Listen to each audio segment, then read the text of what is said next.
नाणं दिलं जातं, कॉईन दिलं जातं. ते आल्यानंतर तिथे तुमची नोंद केली जायची. ती नोंद किंवा ते कॉईन इथं दाखवलं की तशी ती नोंद पुन्हा क्रॉस चेक केली जायची आणि मग तुम्हाला ते गडावर सोडण्यात यायचं.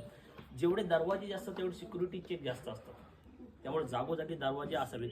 शिवराय आज्ञापत्रामध्ये म्हणतात की दरवाजे बांधावे ते पुढे बुरुज देऊन खालील मारा चुकवून, म्हणजे थेट दरवाजावर कोणत्याही पद्धतीचा तोफेचा मारा होणार नाही. बुरुज पुढे देऊन दरवाजे बांधावे, बुरुज पहिला द्यायचा.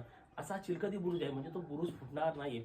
हा नाणे दरवाजा पेशवाई काळची जी आपल्या 1700च्या नंतरची जी काही कागदपत्रे मिळतात त्याच्यामध्ये की नाणे दरवाजाचा संबंध बांधकाम नवीन करण्यात आलं आणि त्याचे जवळपास 100 वेळा त्या रायगड नाणे दरवाजाच्या परिसरामध्ये सुरुंग लावण्यात आले.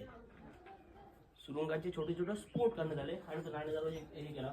असा 2 कमानीचा नाणे दरवाजा शिवराय, शंभूराजे, आपल्या मासाहेब जिजाऊ, अनेक परकीय वकील जे रायगडावर गेले सगळे ह्याच मार्गाने गेले.